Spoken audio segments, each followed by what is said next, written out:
Hola, buenas tardes, un abrazo a todos los de la familia, la Casa Unción de Guerra, y todos los de la familia del Señor.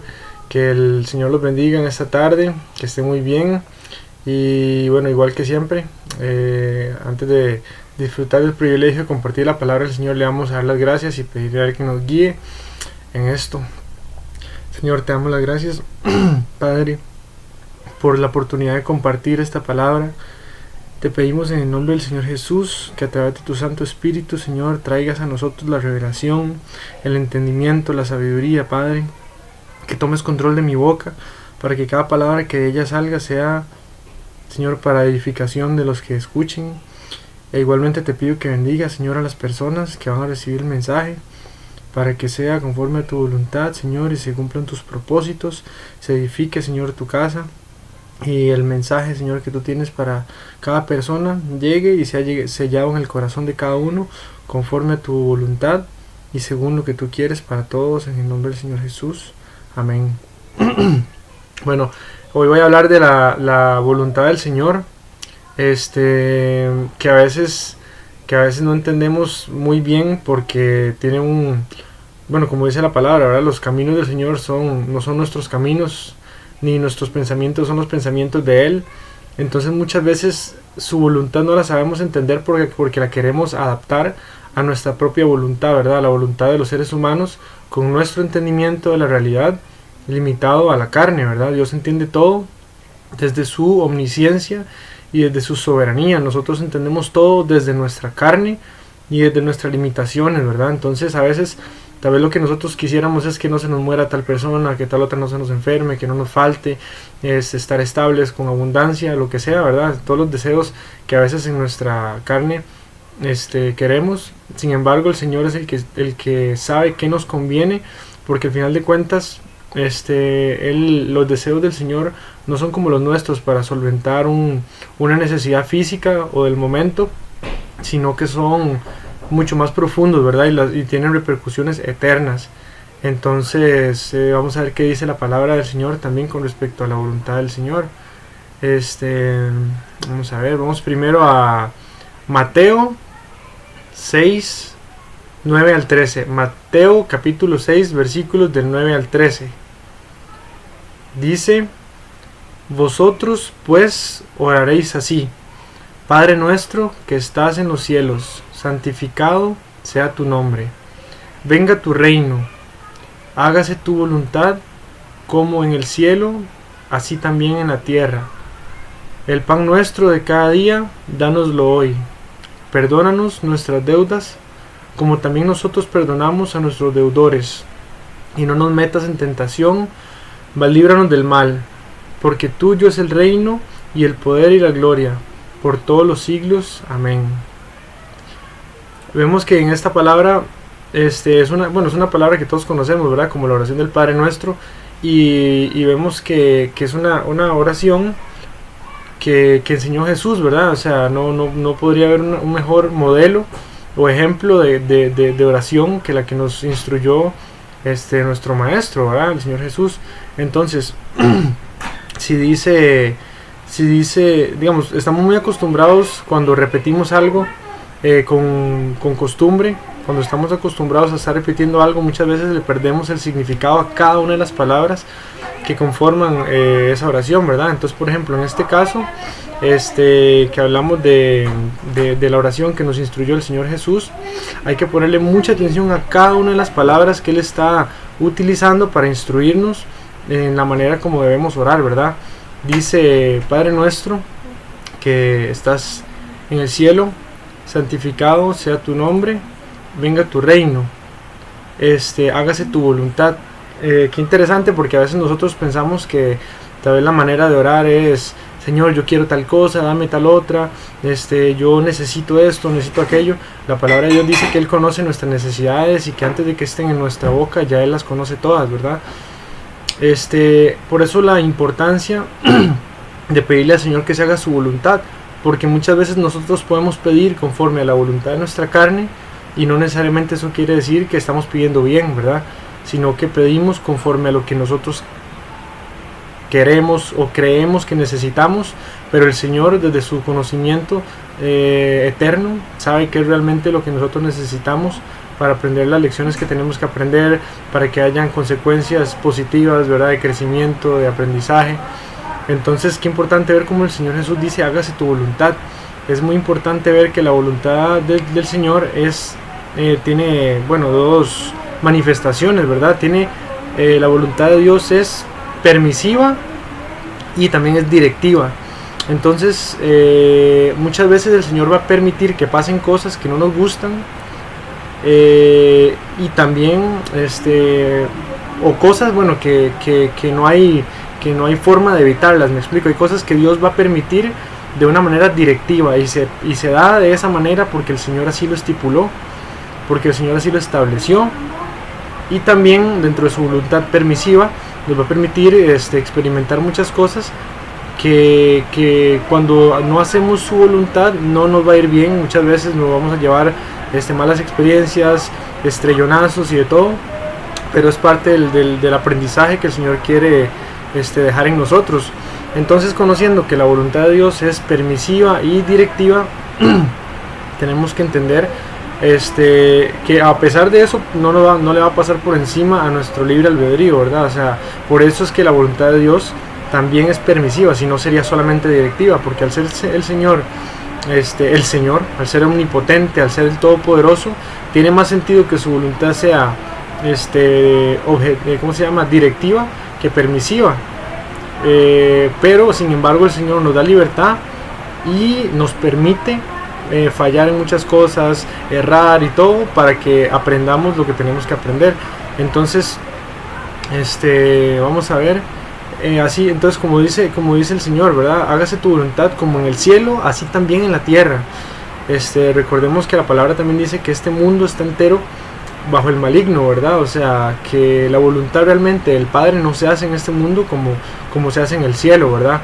Y esa es nuestra oración. Decimos, venga tu reino, porque estamos bajo el reino del enemigo. Entonces por eso le pedimos, venga tu reino, hágase tu voluntad como en el cielo, así también en la tierra. Ese es nuestro anhelo, ¿verdad? Que en esta tierra haya paz, haya justicia, haya verdad. Después vamos a Juan 6:38. Juan capítulo 6 versículo 38 dice: porque he descendido del cielo, no para hacer mi voluntad, sino la voluntad del que me envió. Qué importante ver que realmente el Señor Jesús, cuando estuvo en la tierra, no hizo su voluntad, ¿verdad? Él siempre hablaba de parte del Señor. Él decía, es que lo que yo les digo no es lo que sale de mí, sino lo que yo escuché del Padre. Entonces, qué importante ver cómo el Señor Jesús realmente nunca puso su voluntad por encima de la voluntad del Padre, sino que hizo todo lo contrario, ¿verdad? Él vino a hacer la voluntad del Padre, y eso fue, bueno, directivo, porque el Señor también le dice después que si puede pasar de él esa copa y no sea él quien la beba, pero que sino que se haga su voluntad. Entonces al final de cuentas se hace la voluntad del Señor, ¿verdad?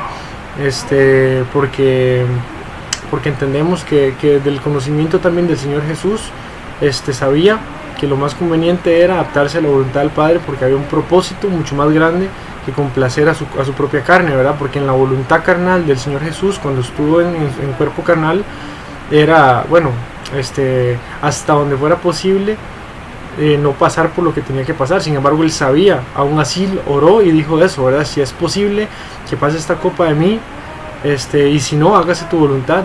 Y él siempre estuvo dispuesto a que se hiciera la voluntad del Señor. Entonces vemos la manera en la que la consecuencia fue perfecta, ¿verdad? Nuestra redención, nuestra salvación, nuestra purificación.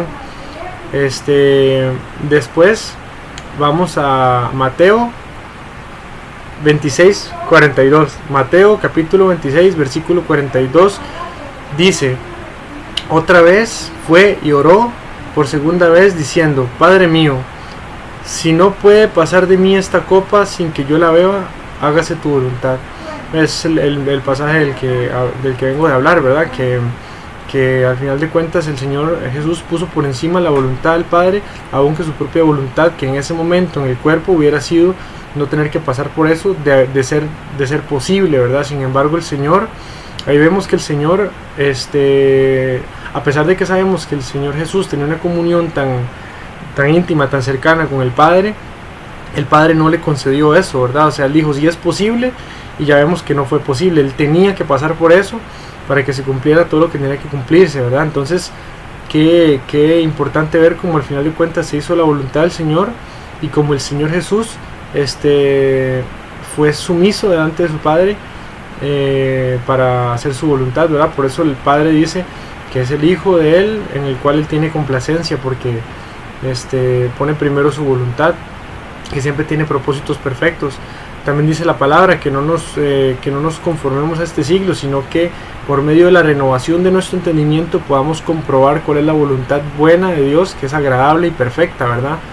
Entonces es importante entender que la voluntad de Dios realmente no es mala. O sea, todo lo que el Señor permite que a nuestros ojos es malo o negativo, muertes, dolor, enfermedades, tristezas, nunca son realmente de parte de Dios solamente con el afán de provocar sufrimiento y ya, sino que es con el afán de provocar aprendizaje y crecimiento.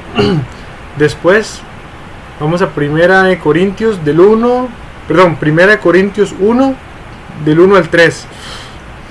Primera de Corintios capítulo 1, versículos del 1 al 3.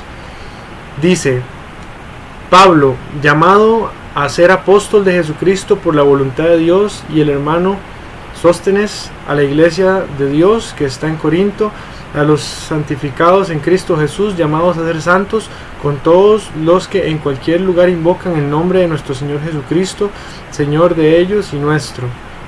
Gracia y paz a vosotros de Dios nuestro Padre y del Señor Jesucristo. Aquí rescato sobre todo el versículo 1, donde dice: Pablo, llamado a ser apóstol de Jesucristo por la voluntad de Dios. Qué bonito, ¿verdad? Sabemos que Pablo persiguió a la iglesia de Dios, que Pablo atacaba a los cristianos y todo, y llega el Señor dentro de su voluntad directiva, y Pablo no se le salía de las manos a Dios de ninguna manera. O sea, ya Dios tenía predestinado a Pablo para ser quien escribiera muchos de sus libros, ¿verdad? En su palabra.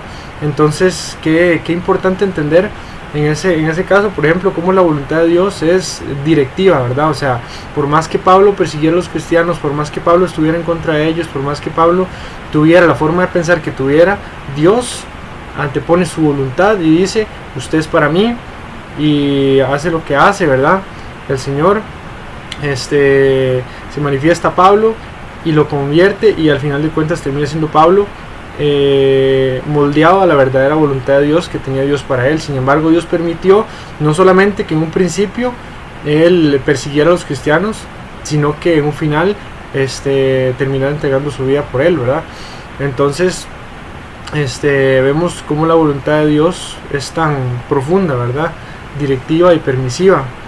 Después vamos a 2 de Timoteo capítulo 2 del 19 al 26. 2 de Timoteo 2 del 19 al 26. Y dice: pero el fundamento de Dios está firme, teniendo este sello: conoce el Señor a los que son suyos, y apártese de iniquidad todo aquel que invoca el nombre de Cristo.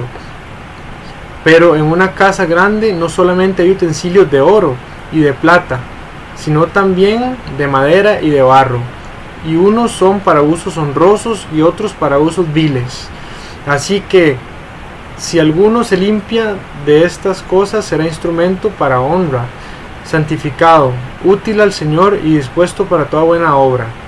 Huye también de las pasiones juveniles y sigue la justicia, la fe, el amor y la paz con los que de corazón limpio invocan al Señor.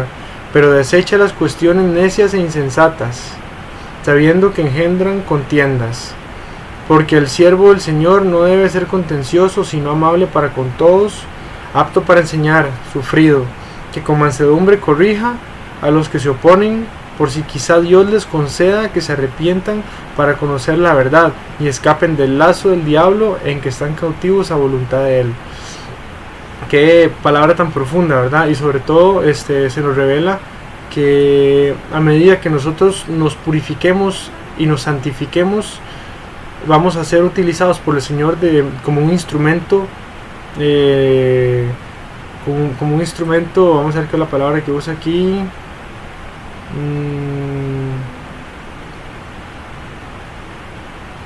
Dice honroso, ¿verdad? Como un instrumento para usos honrosos.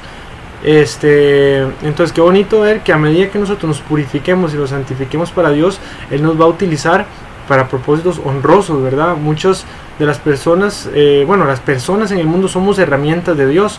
Cuando dentro de nuestra voluntad queremos estar apegados al mundo y a lo pasajero y a lo pecaminoso, Dios nos da la libertad, pero no vamos a ser utilizados de parte de Él como instrumentos para usos honrosos, sino muchas veces para usos viles, y a través de la vida de una persona Dios se vale de eso para dar lecciones a otros, a veces a través de una enfermedad, de un problema, de un accidente, de un sufrimiento. Entonces qué bonito entender nosotros que a medida que nosotros nos entreguemos al Señor y nos limpiemos, vamos a ser utilizados de parte de Él para usos honrosos, ¿verdad?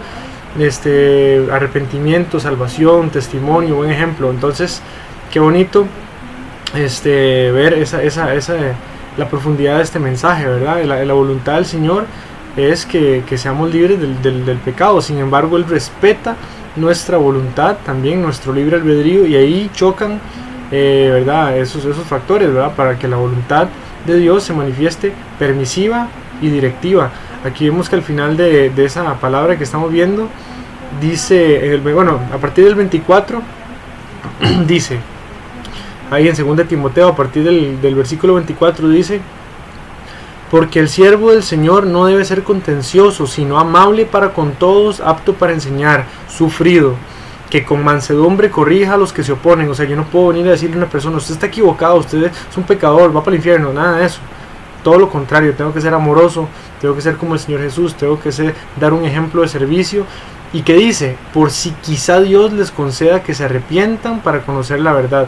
O sea, cuando el Señor ve que del corazón de una persona nace el arrepentimiento, o nace por lo menos la disposición, la humillación, la humildad de entender su posición de pecador, su debilidad, entonces ya Dios se conmueve también y concede a la persona el arrepentimiento, ¿verdad? Muchas veces la gente lo que hace es endurecer su corazón. El Señor no los irrespeta, no les pasa por encima desde su voluntad permisiva, ¿verdad? Porque ya vemos que en el caso de Pablo, por más endurecido que él estuviera, su voluntad fue directiva, ¿verdad? En el caso de muchas personas, simplemente el Señor va a respetar nuestras decisiones, ¿verdad? Lo que nosotros queremos hacer. Y cuando el Señor, que pesa los espíritus, dice la palabra, él ve que en el corazón de una persona hay una disposición, aunque sea pequeña, el Señor conoce todas las cosas, y en su misericordia y su buena voluntad puede que conceda el arrepentimiento, ¿verdad? Igualmente, dentro del tema de la voluntad de Dios, vemos que en cuanto a ser permisivo y directivo, vemos que a Abraham el Señor le permitió engendrar a Ismael, y no solamente a Isaac, porque sabemos que el nacimiento de Ismael no fue conforme a la voluntad de Dios, sino el de Isaac, ¿verdad? Entonces vemos que la voluntad de Dios obviamente hubiera sido que Abraham tuviera la fe suficiente para simplemente creer y esperar en él. Sin embargo, permitió que él fallara, ¿verdad? Y ahí, todo con propósito, pero lo permitió. También cuando el rey David se dejó a la mujer de Urías, sabemos que el Señor lo permitió. El Señor pudo haberlo impedido, pero lo permitió. Y también gracias a ese pecado, se escribió parte de la palabra, ¿verdad? Cuando dice el rey David que su pecado está delante de él y que lo atormenta, ¿verdad? Entonces qué importante entender nosotros: un hombre conforme al corazón de Dios, como el rey David, pecó y ofendió a Dios, y sin embargo nos dice el Señor que él tenía un corazón conforme al de él. Entonces nos hace entender que aún desde nuestra realidad, desde nuestra posición de seres humanos, seguimos pudiendo, tener un corazón conforme al de Dios, y aún así vamos a fallar. Entonces ahí se manifiesta la perfección de Dios y su misericordia para perdonarnos y purificarnos, ¿verdad? Y el mismo ejemplo de la desobediencia de Adán, ¿verdad? El Señor pudo haber sido directivo en cuanto a su voluntad y no permitir que el ser humano fallara. Sin embargo, fue permisivo y nos permitió fallar para digamos, ejecutar todo el plan de redención que él tenía pensado de la eternidad. Pero vemos que su profundidad de pensamiento siempre va a sobrepasar la nuestra, y que lo más sabio de parte de nosotros es dejarnos llevar por la voluntad del Señor, que siempre es para bien. Entonces este es el mensaje que les quería compartir, para que seamos nuestra voluntad, la voluntad del Padre, que nos guíe, que nos enseñe, que nos guíe todo el tiempo, todos los días, en toda situación, en lo que no sabemos a veces qué hacer, cómo hacerlo, que sea su voluntad la que se ponga delante de nosotros y nos guíe en todo. Entonces, para pedirle al Señor que los bendiga mucho, y esa sería la palabra que les quería compartir. Padre, te damos las gracias por la oportunidad de haber compartido tu palabra. Gracias porque tu voluntad, Señor, es perfecta y Señor, proviene de tu omnisciencia, de tu misericordia, de tu poder, para llevar, Señor, con bien a las personas hasta el fin que tú tienes preparado para cada uno, conforme a tu voluntad y a nuestra libertad. Gracias por ese balance perfecto, esa soberanía, Señor, ese equilibrio, ese amor, toda la sabiduría con la que creaste las cosas, ese conocimiento. Te damos las gracias y te pedimos, Señor, que pongas en nosotros la mansedumbre y la humildad para seguir siempre tu buena voluntad, el entendimiento y todo lo que quieras para nosotros, Señor, para bien, para la edificación de tu reino y el establecimiento de tu reino aquí con nosotros, en el nombre del Señor Jesús. Te pido que selles esta palabra en el corazón de las personas que la escucharon, y nos bendigas y le regales a todos una muy bella tarde, Señor, en tu presencia, en el nombre del Señor Jesús. Amén. Un abrazo fuerte.